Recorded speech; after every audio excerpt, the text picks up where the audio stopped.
আসসালামু আলাইকুম, সবাই কেমন আছেন? আশা করি সবাই অনেক অনেক ভালো আছেন। আজকে আমি ঘরে থাকা একটা ডিম আর আটা দিয়ে মজাদার এই কেক বিস্কিটগুলো তৈরি করে দেখাবো। তৈরি করা যেমন সহজ, খেতে হয় তার থেকে বেশি মজা। বিকেলের নাস্তা হিসেবে বা সকালের চায়ের সাথে এরকম একটু বিস্কিট হলে কিন্তু মন্দ হয় না। এখন কথা না বাড়িয়ে দেখে নেই আমি কিভাবে তেলে ভাজা এই বিস্কিট কেকগুলো তৈরি করলাম। প্রথমে একটা বাটিতে হাফ কাপ পরিমাণ নিয়ে নিলাম চিনি, দিয়ে দিব একটা ডিম,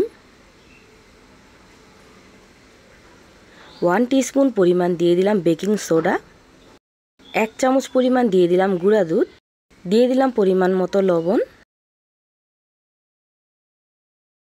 2 ফোঁটার মতো ভ্যানিলা এসেন্স দিয়ে দিলাম, দিয়ে দিব 3 চামচ পরিমাণ রান্নার সাদা তেল। প্রথমে আমি 2 চামচ দিলাম, পরবর্তীতে আমি আরও 1 চামচ ব্যবহার করব।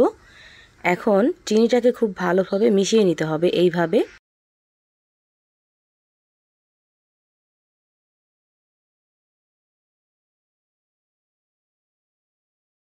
বিট করতে করতে যখন দেখবেন ঠিক এরকম হয়ে গেছে চিনিটা গলে, ওই পর্যায়ে এসে এখানে আমি দিয়ে দিব আটা। প্রথমে আমি 1 কাপ পরিমাণ আটা ব্যবহার করলাম। খুব ভালোভাবে এখন মেখে নেব।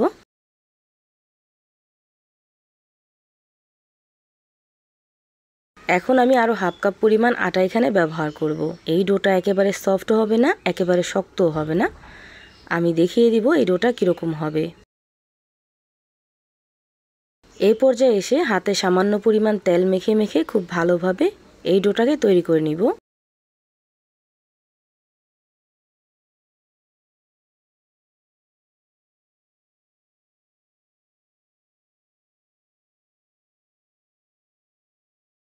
বিস্কিটের জন্য এই ডোটা কিন্তু এখন একদম পারফেক্টলি রেডি হয়ে গেছে। দেখতেই পাচ্ছেন ডোটা কীরকম।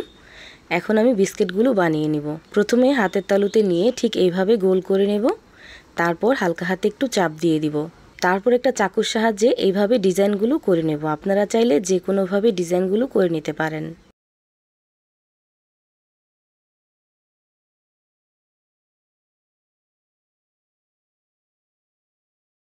আমি ঠিক এইভাবে সবগুলো বিস্কিট তৈরি করে নেব।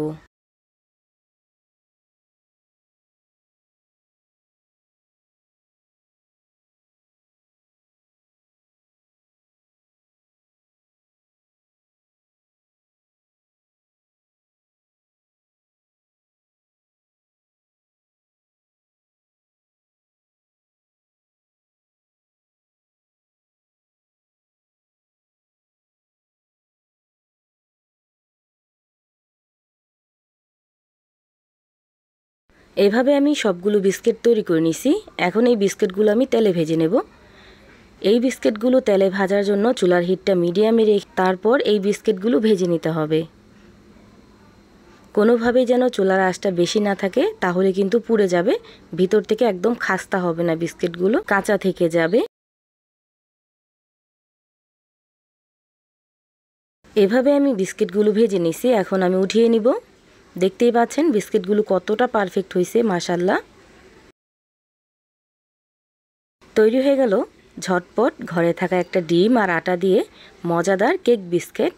আপনাদের কাছে এই বিস্কিটের রেসিপিটা কেমন লাগছে অবশ্যই কমেন্ট করে জানাবেন। ভিডিওটা ভালো লাগলে লাইক, কমেন্ট, শেয়ার করতে ভুলবেন না।